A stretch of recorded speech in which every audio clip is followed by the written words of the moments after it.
All right, welcome to River Talk. Today is the 18th of February, and when we left off last time, we were going to start this time with talking about the wall, and estimated costs are supposed to be between 21 and 22 billion dollars, and the project is expected to take at least 2 to 3 years, give or take. First of all, what do you think will be the most difficult part about raising this wall? Because there's a lot of talk about geography and how that will really affect how well it's going to be constructed. Ultimately, I think the primary challenge is mainly going to be geography. There will be others, including financing, because Mexico is, Trump's one of his campaign promises was to make Mexico pay for the wall because, it's a problem originating from Mexico is the reason why we need this wall in the first place. But they seem to be, understandably, I'm saying this as a huge Republican, but understandably, they're not too wild about having to pay us for a wall on their border. So financing is going to be tough. Geography is going to be tough because especially around the Rio Grande, there's a lot of hills. A wall probably wouldn't be the most feasible in some of those areas. You might have to have a fence or like not National Guard, Border Patrol, light patrols, things like that. And also, there also seems to be a large amount of protesting. Obviously, a lot of these counties is going to be built in, or border counties. A lot of them themselves have, Latinos and large Latino populations. And vote Democratic, and which would already give up. A lot of the counties that are bordering, though, are also Republican counties that are also, they're elected to represent the people there. Right. The people there are not too wildly the idea of the wall isn't wildly popular there too either. So a lot of people are actually going around and just standing where we're just forming lines, interlocking arms, all that stuff, so that construction can't begin, because for a lot of people it just doesn't make sense. Construction wouldn't begin until probably September, October this year anyway. Yeah, but these people are trying to make a point either way. Well, beyond that, I don't think this wall's going to get built. I can tell you that right now. We haven't been a month. It's not even been a month. 2 days until it's a month into the Trump presidency, and he's just unfathomable. Everything. Unfathomably great. Well, and he does have a point. There hasn't been a week gone by that there hasn't been some large controversy that seems to add more. That's been the entire nearly 2 years since he's announced his presidency. He's every week the media digs up something that honestly never puts a dent in his momentum. Remember his tape where he talked about grabbing women was supposed to be the end of him. He went on to win the election. This dossier supposedly that BuzzFeed published or whatever that was supposed to put another serious dent in him. He still keeps going. He still keeps putting through executive orders. The judge blocking the executive order on immigration, that was supposed to put a big stop in things. Now we're probably going to get a different executive order that changes the wording slightly so that court can't stop the immigration ban. Now, do you feel that him being president, do you think he has a problem with people questioning his authority, like for instance with the travel ban and stuff like that?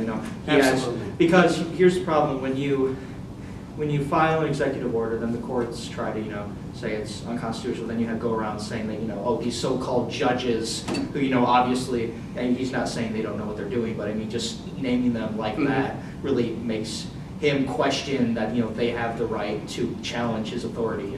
Yes, and now I do say this as once again a huge Trump supporter. Everything I disagreed with the GOP, I agreed with Mr. Trump on. But my one criticism of him is just that he does not accept criticism very well.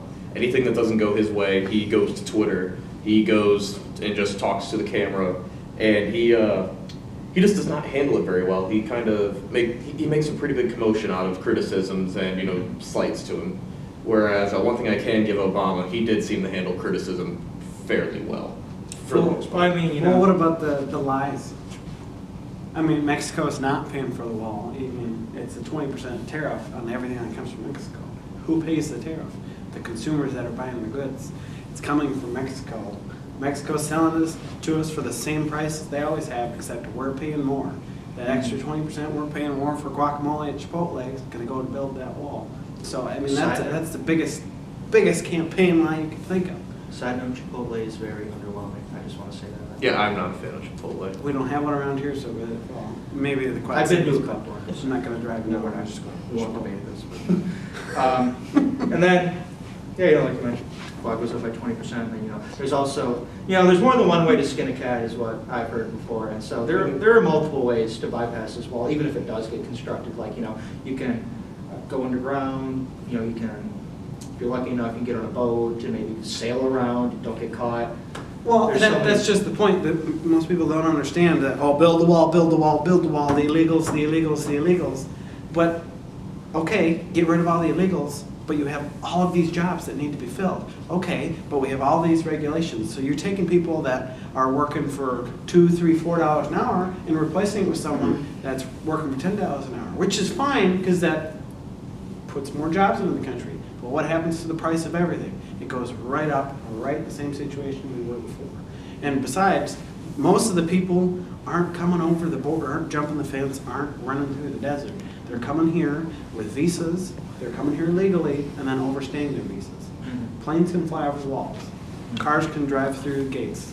I mean, as much as, I'm not saying the wall's not gonna help at all, and it's There's just- estimates that say it can stop 60% of illegal immigrants. That 40% would be things like you said, airplanes, boats, you know, people who manage to sneak around. But the fact of the matter is, You're still talking about a 60% decrease in illegal immigration. but the fact of the matter is that it's immigration, illegal immigration from Mexico has been in a decline for years now because of the fact that simply life in Mexico is getting better than it has been.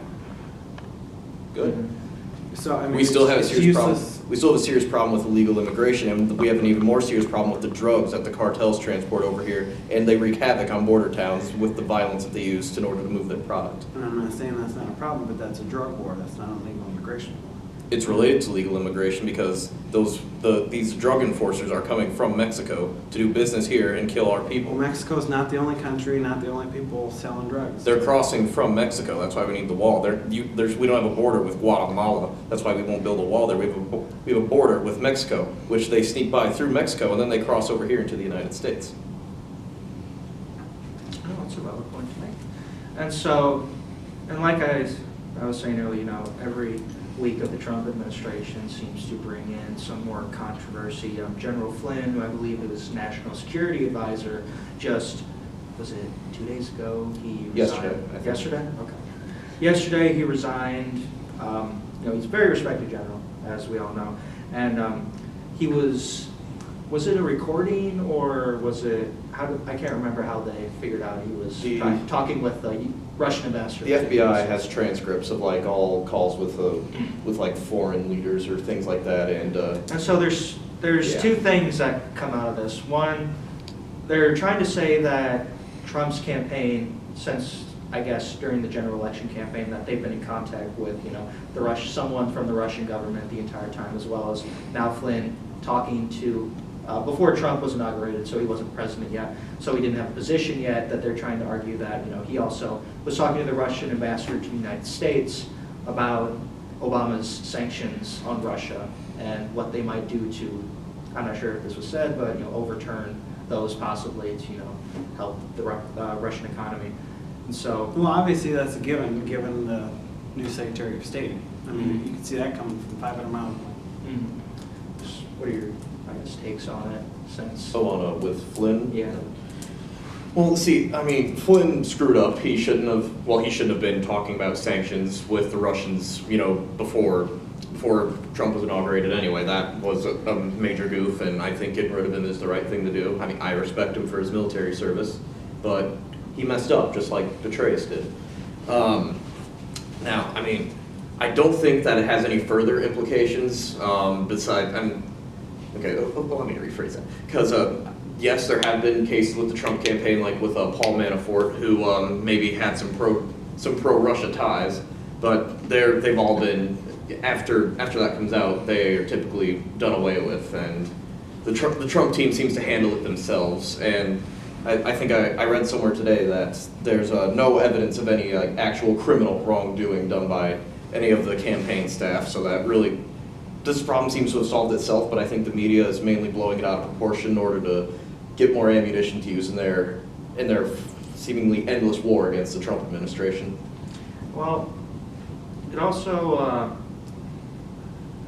I don't know all their names completely, but I think at this point there's 3 people who have resigned from his, either his appointed or cabinet positions, and all of them seem to have either ties to Russia or something with, pro-Russian ambitions in some way, shape, or form. With Flynn talking before he had the position yet to the ambassador. It seems more and more like there's Russian spies almost working in our government. I mean, it's kind of a crazy concept when you keep finding out that all these people, Russia, Russia, Russia, back and forth. It's almost like the administration is a puppet. Which, and I know you're going to refute that, but I mean, it seems more and more like it's coming to that point. All right, welcome back. We just got done discussing the Trump administration and supposed Russian ties and all that wonderful stuff. And then did this just happen today? His labor secretary withdraw his name. Mm-hmm. I wasn't able to read up on that today. What was the reasoning behind that? Well, I think there were a lot of these are typically considered slightly more moderate Republicans, like from Susan Collins from Maine, Lisa Murkowski from Alaska, and I think there were a couple more Senate Republicans who were just weary of him. They didn't think he'd do an effective job, and I think there might have been something that come out that was like kind of dramatic, like he had some affair or something, but honestly, I hadn't been too in tune with that controversy. That's just kind of came up, and I haven't had a chance to dig too much into it, but there was going to be a lot of opposition to him in the Senate. It didn't look like he was going to get through, so he withdrew his name from the running, and now Trump's got to pick a new one. Did you read up into it? I did not. Okay. I've been at work since 4:45. Then, I'm not sure, was this today also a Trump meeting with Israel's Prime Minister? Yes. What exactly what was the discussion, what encompassed it? It's from what I saw, I was able to see a couple bits and pieces of the news conference. They talked about reaffirming their relationship, which many can argue became rather strained under President Obama. Surprisingly enough to many people, that Trump came out and pretty much said that he was against Israel continuing their settlement buildings in the West Bank, which he said he doesn't view that as a way of achieving peace, and he also said that a 2-state or 1-state solution is pretty much irrelevant, and that the main goal is peace. The United States isn't going to get into the nitty-gritty of Palestinian politics, and is just going to be there to help facilitate a peace deal, not to get into any other sort of intricacies, if you will. All right. My personal take on this with the whole 2-state project, I personally think it's a good idea. Mm-hmm. And when you look at the gripes between Palestine and Israel, I mean, this goes all the way back to after World War II. Yeah. I think is when Israel was 1948, I think it was, yeah. So, but the big problem is, you got all these people coming over, and they have to resettle, they have to set up a government, all these things, and a lot of people like to label Palestinians as terrorists, which they do have a legitimate gripe to be angry. Terrorism is not the answer, obviously, but they do have a legitimate gripe against Israel for resettling large amounts of Palestinians. Certainly. Telling them to leave their houses, and then Israelis either tearing down their houses or bulldozing, massive resettlement programs. There's a legitimate gripe there, and you do need to somehow restrict Israel. They can't just have all land grabs and being able to throw punches at the Palestinians, because that's their land too. It's the Palestinians' land too. Mm-hmm. And in order to achieve peace, you have to somehow either unify them under one nation, or you have to either figure out okay, how are these two people going to be able to coexist in this region, either be it separate countries or under one flag. Yeah, and I think that's the important goal they need to achieve in that situation. And for those of you who are wondering, Trump is now up to 12 executive orders. Now, I heard you thought the number was a lot higher than that. Yeah, I'm actually a little disappointed. I wanted more. Yeah, I mean, I honestly thought there was more too. I think it was just, 2 weeks ago, or maybe last week, the number was 9. Mm-hmm. I don't know why, every time I get on Facebook, social media, some news website. You always see, Donald Trump, holding up his little, binder, whatever you want to call it, latest executive order he signed. You think there's a lot more there. And also, another thing that actually came to light today was that the House put into motion a bill. It's being debated right now, but it hasn't been voted on. But to dismantle the EPA. Now, how they plan to do this, it would be dismantled by the end of 2018 is what the original plan is of it. And it hasn't been voted on, it's being discussed right now. I just want your guys' take on, is it a good idea to dismantle the EPA in general? Or does it just need reform? I think totally dismantling the agency is not the wisest idea. I mean, there is a reason that it exists. Because if industry is completely unregulated, they're going to be dumping waste and whatever else just wherever, and we'll have serious environmental implications. We'll have polluted drinking water, things of the sort. But at the same time, it seems this mainly came to fruition under like the Obama administration, that the EPA more of just became a business regulatory board, and it would have hurt on a lot of workers too. It constricted like how coal mining can be done, things like that in West Virginia, which is why that and Kentucky are some of the poorest states in the union, because I mean their main livelihood there in that region is mining, and with the EPA putting countless regulations on the mining industry, it's become a lot harder for these mining companies to keep so many people employed and to have them paid well. So, I mean, I think a lot of the business regulatory parts of the EPA, I think that could be reformed and done away with, but a total dismantle, I think, would be unwise. I agree. Wholeheartedly, nothing more to add to that. As much as I'd love to disagree, he has a point.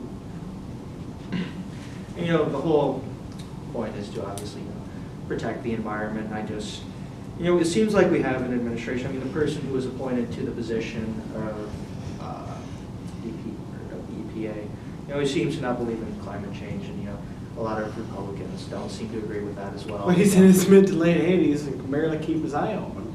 He's not in a position to run any sort of government agency. Bernie Sanders was 74, and many people wanted to make him president. I was one of those people. I know, and it pains me every day. Yep, but it was either him or Hillary Clinton. They're both awful. Well, I'm not saying Hillary Clinton isn't awful. I'm just saying we're in the situation we are now because they voted Hillary Clinton. No, not the presidency, but as the nominee. Mm-hmm. It's kind of a gamble we're taking, I guess, right now as a country as a whole. I don't think I've been around for 19 years. I've been around the block a couple times, right? I hear you. I've never seen the country seem more torn apart than it does right now. Oh, absolutely. I mean, there's a divide like almost 50-50 right now on where our country should be going, and it's really, really uncomfortable, not only for, just people like you and me, but it's also, for a lot of minorities, it's a very uncertain time as well with the near future. And so, well, you got to think about it. That's the way, for most of, I don't know how old you are. 20. I say I'm 21. For most of our lives, the world has been in such, before we were born, there was already stuff going on in the Middle East, and then, before I was 6, but before any of us were 7 or 8 years old, 9/11 happened, and basically our entire lives have been just, I don't know, we've just been spoon-fed this whole topic of how we're trying to liberate the Middle East, with Operation Iraqi Freedom and all those wonderful things. It's all under the guise of... Well, you've got to look at pretty much a botched mission in the Middle East. The Great Recession of 2008, which we're still recovering from. I'm not going to say we have recovered fully, but we've definitely come a long way, and the unemployment rate is down quite considerably through the Obama administration. You got to give them at least that. Well, labor force participation is at its lowest point since the 70s, but okay. And there we go. But the fact of the matter is that this only solidifies the divide in the country right now. But honestly, we really haven't known anything else. And people our age, which is millennials, the people who have grown up with this, are now coming into the political spectrum. And that's the way you got to look at it, though, is we have people our age, and within the next 20 to 30 years, we're gonna be in the same positions that the people we're trying to get out, or the people we like or dislike are now. And what is that gonna mean? I mean, if the country is politically divided now from people who have lived since before this, what are we as a generation that have grown up? Yeah, and I think the biggest problem right now with this division is definitely generational disconnection between, you know, how the country should be ran and, you know, what people believe in, what people have been raised to believe in, and everything like that. You know, it's just, as part of it, I think is just a generational thing about ways of thinking on how things should be done. You know, does that make sense? Yeah, it makes sense. Well, we're going to have to end it here, guys. We're going to tune in next week and give you the latest updates on Donald Trump's administration, see if there's any more scandals or anything like that. Oh, there will be scandals. Absolutely.